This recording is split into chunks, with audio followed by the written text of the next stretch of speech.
మా వికారాబాద్కు సంబంధించి అనంతగిరి కొండల ఈకో టూరిజం గురించి 1000 కోట్లతోటి ఎంఓయు చేసుకోవడం జరిగింది అనేటటువంటి విషయాన్ని రేవంత్ రెడ్డి గారు చెప్పడం జరిగింది. కాబట్టి మొన్ననే నేను ప్రెస్ మీట్ పెట్టి మా వికారాబాద్లో కూడా చెప్పిన ఏంటంటే అప్పుడప్పుడు మనం వెనకటి కాలంలో చూసేటోళ్ళం, పెళ్లి అవుతున్నదంటే పెళ్లి పిల్లగాని ఎదుర్కరానికే పోతుండ్రి, ఎదుర్కోళ్ళు అంటుండ్రు అన్నట్టు. డప్పులు బజానా అవన్నీ తీసుకొని పోయి పెళ్లి పిల్లగాన్ని ఎదుర్కొస్తుండ్రి.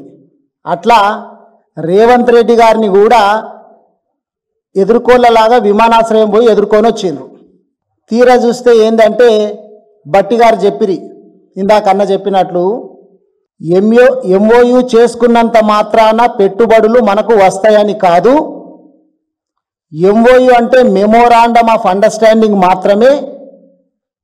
అయినా కానీ మేము ఓపెన్ టెండర్లు పిలుస్తాము, దాంట్లో వీళ్ళు కూడా పాల్గొంటారు అనేటటువంటి విషయము బట్టి గారు చాలా క్లియర్గా చెప్పిండ్రు. అంటే ఈ ఎంఓయూలన్నీ కూడా ఏమి పేటెంట్ హక్కేం కాదు, ఇక మాకు వస్తాయనేటటువంటిది, పెట్టుబడులు వస్తాయనేటటువంటిది కాదు అని మీ ఉప ముఖ్యమంత్రి గారే చెప్పిండ్రంటే మీ దాంట్లోనే మీకు సమన్వయం లేదు, దిక్కు దివాన లేదు అనేటటువంటి విషయం తెలుస్తూ ఉంది. ఇక ఆ అనంతగిరి కొండలను 200 ఎకరాలను మెగాకు దారాదత్తం చేసేటటువంటి కార్యక్రమము రేవంత్ రెడ్డి గారు తీసుకున్నారు. దీన్ని తీవ్రంగా మేము ఖండిస్తూ ఉన్నాము. డెవలప్మెంట్ చేయాలా, కానీ ఈ కంపెనీ ఏం కంపెనీ అంటే ఇంజనీరింగ్ కంపెనీ. మెగా ఇంజనీరింగ్ కంపెనీకి వెల్నెస్కు ఏం సంబంధం? అనంతగిరిలో పెట్టబోయేదేమో వెల్నెస్ సెంటర్ అని చెప్పబడుతుంది, నీవు అప్పగిస్తున్నదేమో మెగా ఇంజనీరింగ్ కంపెనీకి.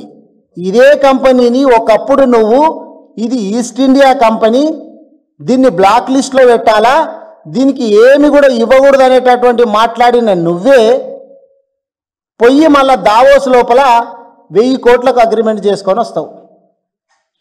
నేను ఒక మిత్రునితో మాట్లాడుతుంటే మొన్న మాకు చెప్పే మా హరీష్ అన్న కూడా చాలా క్లియర్గా చెప్పింది ఇదే విషయం. ఏంది అంటే ఊళ్ళల్లో ఎడ్లు అమ్ముతుంటే ఇంటి ముందలోడు ఎడ్లు అమ్మేటోడు ఉన్నాడు అనుకో, కొనుక్కునేటోడు ఇంటేంటోడే ఉన్నా కానీ ఆడమ్మరంటే ఈడు కొనడంట. ఏం చేస్తాడంటే దీన్ని పట్నం తీసుకొని పోతాడు, ఎడ్లను పట్నం తీసుకొని పోయి ఇదే మళ్ళీ ఇంటి ముందర ఆయన పట్నం తీసుకుపోయి అమ్మితే ఇంటెనకని ఉన్న ఆయన ఎల్లయ్య పోయి మళ్ళీ పట్నంలో కొనుక్కొని వస్తాడు. ఏందో ఇంటే అంటే ఊళ్ళోనే కొన్నాడు అనుకో, ఎడ కొన్నారంటే ఈ ఇంటి ముందర మల్లయ్య దగ్గర కొంటే ఏం బాగుంటుంది అని అదే ఎడ్లను పట్నంలో కొనుక్కొని వచ్చినట్టున్నది. మరి హరీష్ అన్న చాలా క్లియర్గా చెప్పిండ్రు, అగ్రిమెంట్ చేసుకున్నటువంటి రేవంత్ రెడ్డి గారు ఉండేది హైదరాబాదు జూబ్లీ హిల్స్లోనే, మెగా కృష్ణారెడ్డి ఉండేది జూబ్లీ హిల్స్లోనే. రోడ్ అవతల ఒకరు, రోడ్ ఇవతల ఒకరు. ఈయనింటికి ఆయనన్న పోవచ్చు, ఆయన ఇంటికి ఈయనన్న రావచ్చు. అక్కడేమన్నా అగ్రిమెంట్ చేసుకుంటేనన్నా చూసేటోనికి సింగారం ఉంటుంది.